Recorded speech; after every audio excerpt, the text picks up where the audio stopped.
জ্বলছে ইসরায়েল, গ্রাস করে নিচ্ছে বনাঞ্চল সহ সামনে যা কিছু পড়ছে সবই।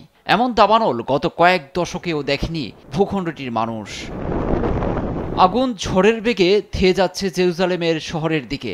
নেতানিয়াহু সরকার জানিয়েছে 5টি বড় দাবানল সক্রিয়। দমকল বাহিনীর 1.5 শতাধিক টিম আগুন নিয়ন্ত্রণে আপ্রাণ চেষ্টা চালালেও বাতাসের গতি আর শুষ্ক আবহাওয়ায় পরিস্থিতি আরও কঠিন। ঝুঁকিপূর্ণ এলাকা থেকে সরিয়ে নেওয়া হচ্ছে লোকজনকে। 7টি শহর খালি করার খবর পাওয়া গেছে। বন্ধ করে দেয়া হয়েছে জেরুজালেম তেল আবিবের প্রধান সড়ক। দমকল প্রধান ইয়াল ক্যাজভি হতাশ হয়ে জানান, আবহাওয়া অনুকূলে না আসলে কিছুই করার নেই। সর্বগ্রাসী দাবানলের কারণে বাতিল করা হয়েছে গাজায় জিম্মিদের ঘরে ফেরানোর নেতানিয়াহু বিরোধী আন্দোলন। বিক্ষোভটি হওয়ার কথা ছিল জেরুজালেমের মহাসড়কে। দাবানল নিয়ন্ত্রণ আনতে সাইপ্রাস, ইতালি সহ আরও কয়েকটি দেশের সহায়তা চেয়েছে নেতানিয়াহু। স্বাধীনতা দিবস সামনে রেখে ইসরায়েল জুড়ে আতশবাজি পোড়ানো সহ আরও অনেক কিছুর উপর নিষেধাজ্ঞা আরোপ করা হয়েছে।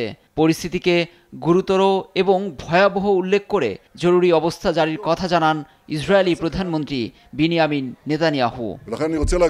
এদিকে আগুন দেওয়ার সময় পূর্ব জেরুজালেমের একজন বাসিন্দাকে হাতে নাতে আটক করেছে পুলিশ। ওই ব্যক্তি তখন শহরের দক্ষিণ প্রান্তের খোলা মাঠে আগুন লাগানোর চেষ্টা করছিলেন বলে দাবি পুলিশের। লুৎফর কবির, নিউজ ডেস্ক, দেশ টিভি।